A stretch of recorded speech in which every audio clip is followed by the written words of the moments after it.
बिलाखिर हिजाब पर पाबंदी का मामला पूरी दुनिया को लपेट में ले रहा है। इंडिया में मुसलमानों पर हिजाब की पाबंदी बीजेपी की नैया डिबोने जा रही है। भारतीय इंतहा पसंद हिंदुत्व जमात बीजेपी पर बैन लगाने की मुहिम अरब वर्ल्ड में जोर पकड़ दी जा रही है। इस मामले में एक अरब मुल्क कुवैत बाजी ले गया है। कुवैत की अवाम सड़कों पर निकल रही है। इंडिया में हिजाब पर पाबंदी के खिलाफ पूरे कुवैत में मुजाहरे शुरू हो चुके हैं और रफ्ता रफ्ता पूरे अरब वर्ल्ड को हिजाब का मामला लपेट में ले रहा है, जिससे बीजेपी की गवर्नमेंट को बड़ा धचका लगने जा रहा है। नरेंद्र मोदी के करतूतों की वजह से इंडिया के लिए नई परेशानी खड़ी हो चुकी है। हाल ही में कुवैती पार्लियामेंटेरियंस के एक ग्रुप ने गवर्नमेंट को एक लेटर लिखा है जिसमें कई पार्लियामेंटेरियंस के दस्तखत मौजूद हैं।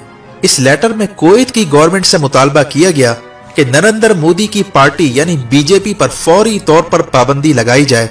बीजेपी से ताल्लुक रखने वाला कोई भी शख्स कुवैत की सरजमीन पर आइंदा कदम न रखे। जिस तरह इंडिया में मुसलमानों के साथ सलूक हो रहा है, इनके हुकूक छीने जा रहे हैं, मुस्लिम खवातीन के बुर्के तक उतारे जा रहे हैं।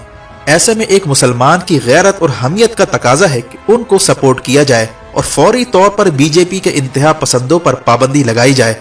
अगर इससे भी काम नहीं बनता तो इंडिया का इकोनॉमिकली बायकॉट किया जाए, इनके साथ तमाम रिलेशन खत्म किए जाएं और बीजेपी और आरएसएस के सपोर्टर्स को चुन चुन कर गिरफ्तार करके इन्हें कुवैत से निकाला जाए। ये वो सूरत हाल है जो इंडिया के लिए अब दर्द सर बन चुकी है। इंडिया का ख्याल था कि कर्नाटका में जो मुस्लिम लड़कियों को हिजाब पहनने से रोका गया था, ये मामला सिर्फ इंडिया तक महदूद रहेगा, लेकिन मुस्कान खान ने जिस तरह हिंदुत्व के सामने नारे तकबीर बुलंद किया, इसकी बाज़गश दुनिया भर में सुनाई देने लगी है और अब कुवैत में हिंदुत्व के खिलाफ तहरीक शुरू हो चुकी है और पूरे अरब वर्ल्ड को कुवैत ने जगाना शुरू कर दिया है। इस मामले में कुवैत के मुमताज लॉयर मुजबिल शरीका का बड़ा किरदार सामने आ रहा है, जिन्होंने हिंदुत्व के खिलाफ तहरीक शुरू करने का बेड़ा उठा लिया है और देखते ही देखते इनकी ये तहरीक पूरे अरब वर्ल्ड में फैलती जा रही है। यहाँ तक कि कुवैती अवाम ने इंडियन एम्बेसी के बाहर शदीद एहतजाज भी रिकॉर्ड करवाया है। कुवैत की इलीट सोसाइटी, जिसमें मुमताज कानून दान और सिविल सोसाइटी और सियासतदान शामिल हैं, उन्होंने मेन स्ट्रीम मीडिया पर इंडिया के खिलाफ प्रेस कॉन्फ्रेंसेस करना शुरू कर दी हैं। कुवैत ने मुस्लिम उम्मा से मुतालबा किया है कि यह है वक्त खड़ा होने का और कुछ कर गुजरने का। इंडिया ने हिजाब पर पाबंदी लगाकर मुस्लिम खवातीन की इज्जत पर हाथ डाला है। ये इज्जत और गैरत का मामला है। अगर इंडिया हिजाब पर से पाबंदी खत्म नहीं करता और नरेंद्र मोदी मुसलमानों के साथ जारी सलूक की मजम्मत नहीं करता तो पूरी अरब दुनिया बशमूल मुस्लिम ममालिक को बैक वक्त खड़ा होना होगा और बीजेपी की गवर्नमेंट को सबक सिखाना होगा। वाज़ेह है कि इस वक्त कुवैत की सरजमीन पर जो हिंदुत्व के खिलाफ तहरीक शुरू हुई, इससे अरब हुक्मरानों पर शदीद प्रेशर आ चुका है। उन्हें खतरा है कि इसकी पादाश में इनकी हुकूमत खतरे में ना पड़ जाए।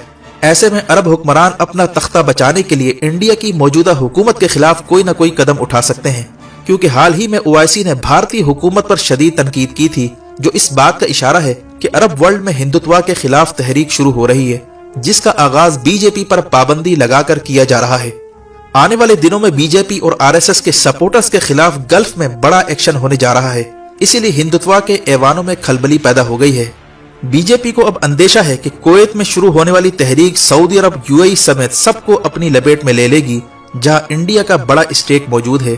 जबकि भारतीय सियासतदान शशि थरूर ने बयान दिया है कि मोदी की हरकतों की वजह से इंडिया को नुकसान होने जा रहा है और बीजेपी पर पाबंदी का मुतालबे को रीट्वीट भी कर दिया है, जिससे मालूम होता है कि इंडिया के अंदर बीजेपी के खिलाफ शदीद जज्बात उभर रहे हैं। यानी हिजाब पर पाबंदी का मामला हिंदुत्व पर भारी पड़ने जा रहा है।